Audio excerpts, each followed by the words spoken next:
काय स्वरूपाचा बदल दिसतो?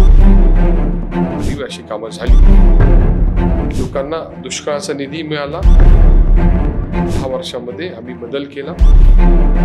तिथून चांगले रस्ते सुरू होतात, तिथून दौंड सुरू होतं. दौंड अतिशय चांगल्या प्रकारे पुढे जातंय आणि बदलतंय.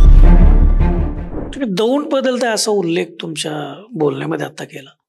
नेमकं काय स्वरूपाचा बदल दिसतो? तुम्ही स्वतः सलग 10 वर्ष आमदार आहात.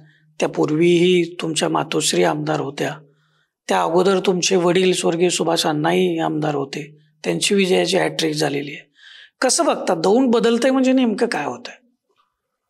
मागच्या 10 वर्षामध्ये दौंडच्या कामासंदर्भामध्ये विधानसभा सदस्य म्हणून मी जो पाठपुरावा केला त्याला राज्यातल्या आणि केंद्रातल्या दोन्ही सरकारनी अतिशय चांगल्या प्रकारे सहकार्य केलं.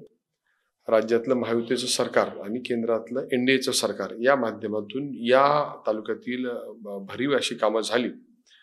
मी मुद्दाम उल्लेख करेल की माझे वडील कैलासवासी सुभाषांना कुल हे नेहमी सांगायचे की आज जरी मुबलक पाणी असलं तरी भविष्यामध्ये पाण्याची टंचाई निर्माण होऊ शकते.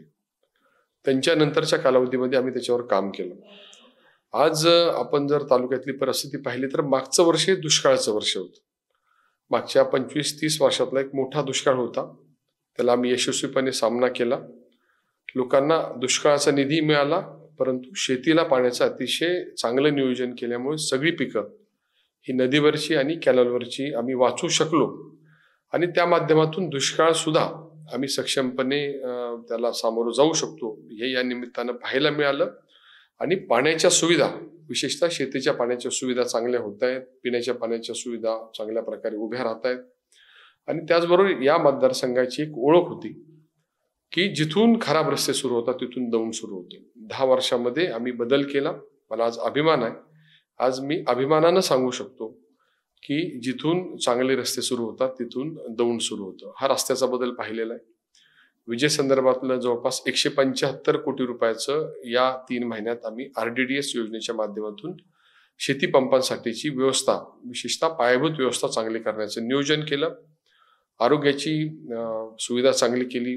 पूर्वी यवत ट्रॉमा सेंटर केलं. आता दौंडची ग्रामीण रुग्णालयाची इमारत उभी राहते. वरवणला एक ग्रामीण रुग्णालय मान्यता झाली, त्याचं टेंडर झाले, ते कोणत्याही क्षणी काम सुरू होईल. आणि रावणगावला एक ग्रामीण रुग्णालय आपण सुरू करताना पाटस या ठिकाणी एक प्राथमिक आरोग्य केंद्राची सुरुवात करतोय. आणि महात्मा फुले योजनेतली जवळपास 8 रुग्णालय नोंदणीकृत आहेत. अजून 2 रुग्णालय या महिन्यामध्ये आम्ही आचारसंहितेपूर्वी नोंदणीकृत केली. आणि अशा पद्धतीनं आरोग्याच्या पायाभूत व्यवस्था सुद्धा चांगला करण्याचा प्रयत्न आम्ही सगळ्यांनी केला. आणि शेवटी पुण्याच्या जवळचा तालुका आहे.